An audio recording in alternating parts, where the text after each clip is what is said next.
ഉണ്ടാക്കാൻ പോകുന്നതേ പപ്പായ കറിയാണ് കേട്ടോ. അതിന് വേണ്ടി ഒരു കപ്പ നല്ലൊരു മൂത്ത പപ്പായ കഷ്ണങ്ങളാക്കി കുക്കറിലിട്ട് ഉപ്പും ചേർത്ത്, കല്ലുപ്പാണ് ഞാൻ ചേർക്കുന്നത്. കല്ലുപ്പും ചേർത്തിട്ട്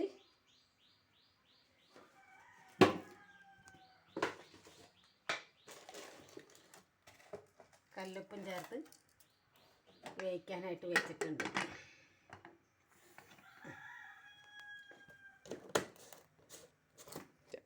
രണ്ട് വിസിലടിച്ചതിന് ശേഷം ഞാനിത് കുക്കർ തുറന്നു വെക്കുക. അപ്പോൾ നമ്മുടെ കറി നന്നായിട്ട് വെന്തിട്ടുണ്ട്. പക്ഷെ ഒരു കാര്യം, ഞാൻ മഞ്ഞൾപ്പൊടി ഒരു നുള്ളിൽ ചേർക്കണം. വേണ്ടവർക്ക് ചേർത്താൽ മതി, അല്ലെങ്കിൽ നിർബന്ധമൊന്നുമില്ല. മഞ്ഞൾപ്പൊടി വേണമെങ്കിൽ ചേർക്കാം. കറി ഒന്ന് ലേശമൊന്ന് കഷ്ണങ്ങളൊന്ന് ഉടച്ച് പാകപ്പെടുത്തുക.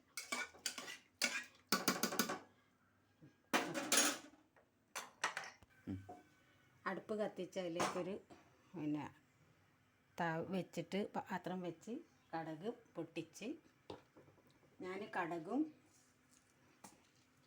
വെളിച്ചെണ്ണയും കടുകും ലേശം ഉണക്കമുളകും കൂടി ചേർക്കുന്നുണ്ട്.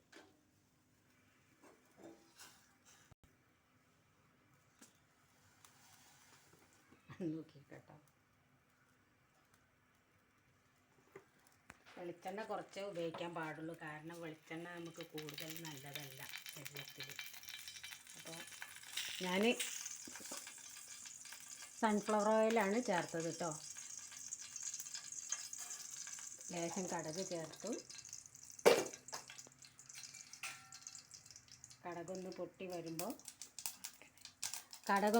വരുമ്പോൾ ലേശം കറിവേപ്പില,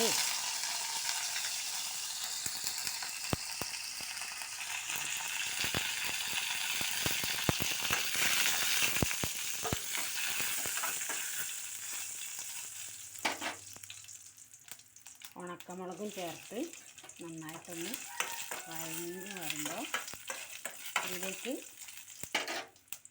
നാളികേരം, പച്ചമുളക്, കുറച്ച്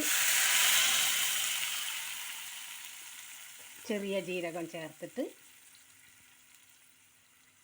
അരച്ച അരപ്പ് ഇതിലേക്ക് ചേർക്കുക. തള വന്നതിന് ശേഷം നമ്മൾ വേവിച്ച് വെച്ച പപ്പായ കറിയിലേക്ക് അരപ്പ് ചേർത്ത കറിയിലേക്ക് ഒഴിക്കുക. ഇതിലേക്ക് വേണ്ടവർക്ക് മഞ്ഞൾപ്പൊടി ചേർക്കാം കേട്ടോ. മഞ്ഞൾപ്പൊടി ചേർത്താൽ ഒരു കളറ് കിട്ടും. മഞ്ഞൾപ്പൊടി പുളിയും ചേർക്കാം. പുളി ചേർത്താൽ നല്ലൊരു ടേസ്റ്റ് ഉണ്ടാവും. കാരണം ഇവിടെ ഇല്ലാത്തത് കൊണ്ടാണ് ഞാൻ ചേർക്കാത്തത്. അപ്പോൾ ഈ കറി, പപ്പായക്കറി ഇങ്ങനെ ഉണ്ടാക്കി ഒന്ന് നമ്മുടെ ചോറിൻ്റെ കൂടെ കഴിക്കാം. ഇതാണ് ഇന്നുണ്ടാക്കിയിട്ടുള്ള പപ്പായ കറി.